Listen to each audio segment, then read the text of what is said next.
At the time, I was a lieutenant assigned to narcotics, so I was working out of the Bronx, and it was, I was home. I was home with my son, who was 2 years old at the time, and my wife was working, and my two girls were at school. And I took my son to visit my mom, and she answered the door, and I saw the look on her face, and I had no idea. I was just driving, with my son in the car. So as soon as I learned of it, I saw the news quick on the TV at my mom's house, turned around, went home, called my wife, and headed to work. And I remember thinking, driving to work, the unknown. What were we in for? Are we at war? Which I think the answer was yes, essentially. The beginning of it, anyway. And I had a long drive to work at the time. Both buildings were down as I drove down to work, and I stopped at narcotics, picked up a few people, picked up a raid jacket, and headed down to what I thought was ground zero. It turns out there really was nothing to do, and that's my memory of 9/11. That's the first thing. The senselessness of it, because everyone rushed to help, and really there wasn't much to do. We stood around all day waiting for orders. We got close a few times and then had to run when some of the smaller buildings fell. I didn't do much. On September 11th, I was there with many of people, some that I still work with to this day. I always remember Tommy Galati, who's now the chief of intelligence. I spent the day with Tommy, waiting blocks away from 9/11, but we were all staged nearby. There really, wasn't anything that we could do at that point. And in the coming week, heading down there, working on the bucket brigade, seeing the firefighters. I never forget the look of the firefighters and how tired they were and wouldn't leave 9/11. It was, I don't think of it often, but it's not far away at any time, if that makes sense. And you kind of compartmentalize it and push it away, and, the loss of life and everything that went through our head that week, and the rumors, and, the entire first precinct was dead. That was one of the stories that day, and thankfully that didn't turn out to be true. But we lost 23 members that day in the police department, and we're near 300 as we stand here today. So, that loss continues, and I just think of it as a Pearl Harbor type day. It's 20 years. It's hard to believe that we have people coming on this job now that were young kids then. It's just crazy.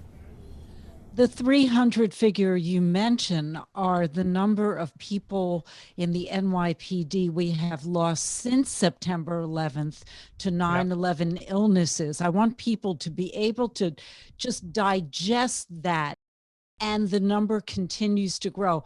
Commissioner, take me back to what you were saying about working on the bucket brigade. What did that entail for you?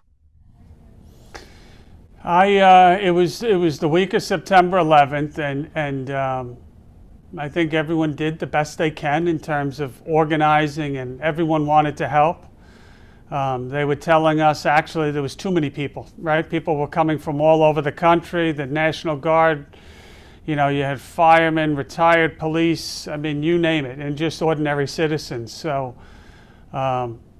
when we were first allowed to go down and get really close, it was probably 2 or 3 days after, and it was a midnight, and you had to volunteer, and it was on your own time. And I came through the back of this is one thing I'll never forget. I came through the back of Battery Park City, if you're familiar with the area, and you had to weave because you just couldn't get through any other way, really. And we came through, and you walked through probably 3 to 6 inches of water, because the firemen were pouring water on the fires, and the fires stayed lit for months and months and months. So you came through the back of Battery Park, and you're coming through on a midnight, and it's dark, but they have lights set up, and it's just a surreal scene. And when you come through and you see then the pile from that side, you would never imagine it. And what you thought was, it's going to take years and years and years. How are they ever going to clean this up? That's what I thought. And you know, it was cleaned up much quicker. It's a miracle. You know, it's really a credit to everyone involved. That night, just working a line of volunteers with buckets and trying to dig out by hand, because the heavy machinery really wasn't in yet, and looking for survivors. And you know, staying there, and you stayed all night, and that's the memory I have. Sometime in the morning, as it starts to get light out, and just seeing some of those firemen who were there searching for their friends and beyond exhausted and refusing to leave. And you know, just something I'll never forget. How much time did you spend volunteering at Ground Zero? So from that, we transitioned to, as we started to get organized, you know, in terms of it's a large agency, so a lot of different assignments that affected me, at least. I was in narcotics in the Bronx. We spent most of probably 2 or 3 months, that's what it seems like now, working in and around Ground Zero, but more different type of search and rescue. They had enough people on the pile, so we were doing just searching the buildings on the periphery. So, you know, these are buildings where the power is out, the elevators are out, the dark. People have been evacuated, but sometimes pieces of the planes hit these buildings.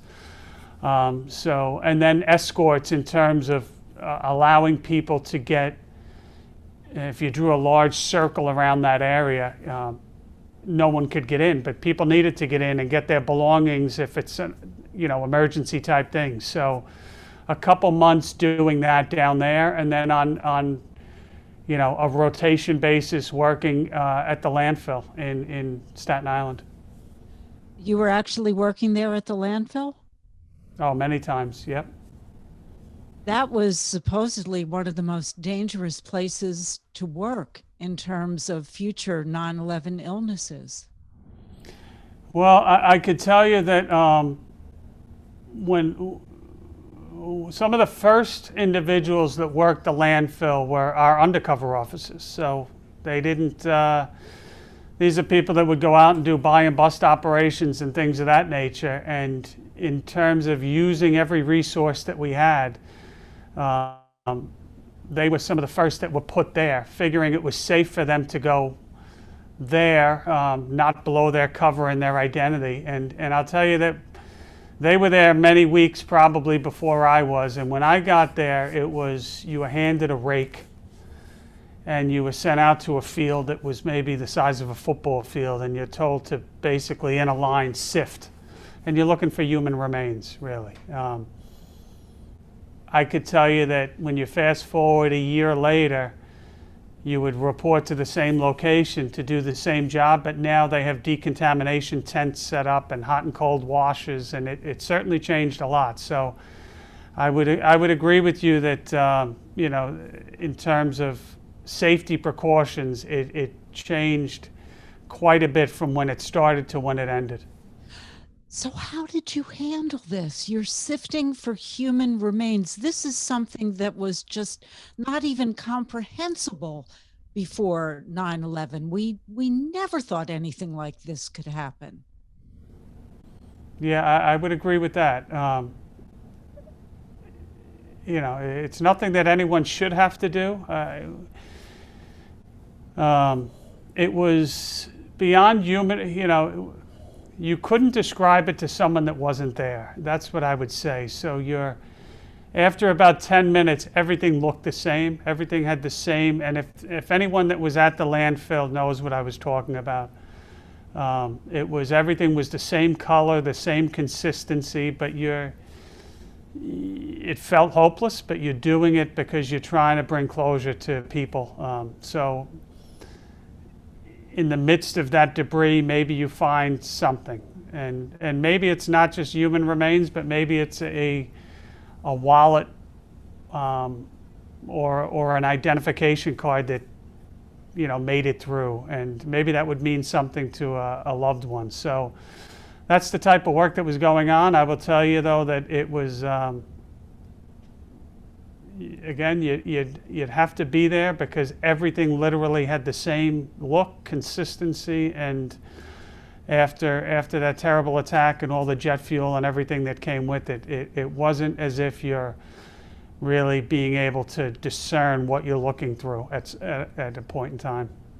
We lost 23 NYPDers that day. How many of their remains have been able to be identified? You know what? I don't know that definitively. I know that we quickly, I learned who was not there, but exactly how is a different case.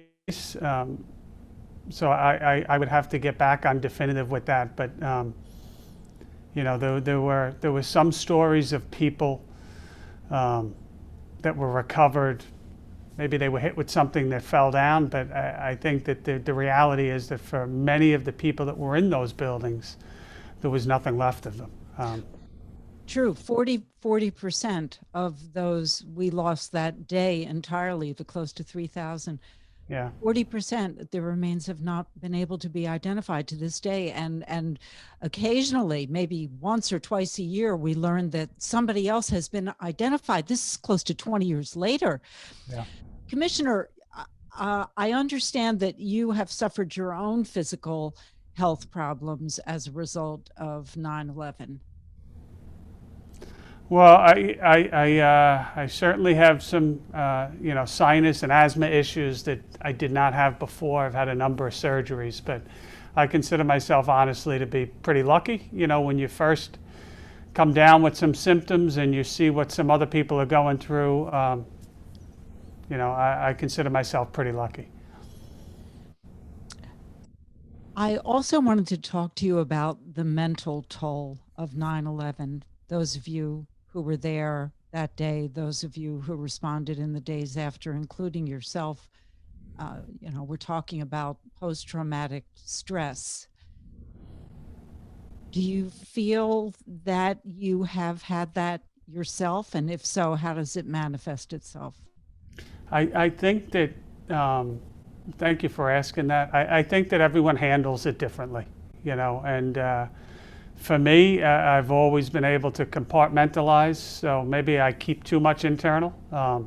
It's filed away. It really doesn't, you probably think about it quite often, but it's not something that for me is anything that I would consider an issue. I can tell you that when you go to Mount Sinai for the monitoring or any of the other satellite places for healthcare, they pay quite a bit of attention, and there's a number of questions, and there's resources available for people that need it, which I think is a good thing. And then you look at what happened just last week. I was at a funeral for a individual that succumbed to 9/11 cancer, and it's not just the members and it's not just the workers that see their friends or colleagues become ill. It's the families too. So it's something that really 20 years later, whether you're talking firemen, police, people that lived in that area, the construction workers. I mean,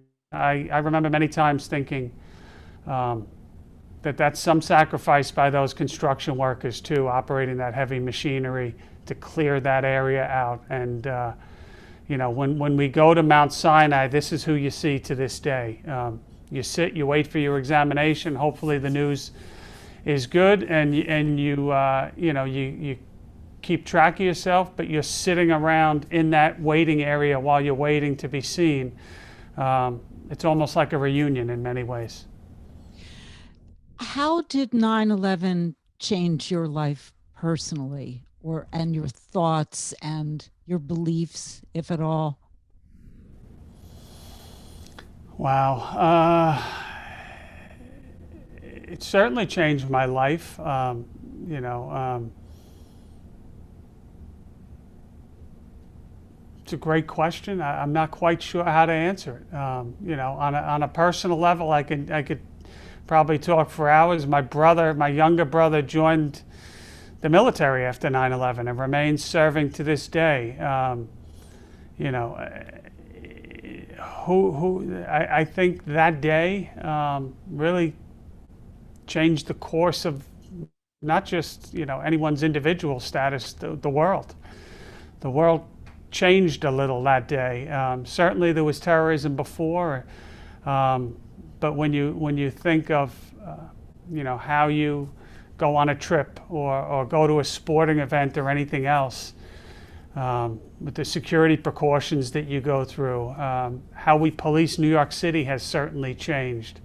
You know, many different ways it has changed. On a personal level, maybe I would argue that, you know, life goes on, and that sounds callous, but you have to. For some, it didn't. For some, they bear these scars quite evidently. I'm of a mindset that you kind of bury it a little bit and you keep it with you and you don't forget, but you keep pushing forward. And yeah, it's a part of history. Thank you so much, Commissioner, and thank you for opening up. I know it was difficult, and I really appreciate it, and I'm honored to have you included in 9/11 stories. Thank you.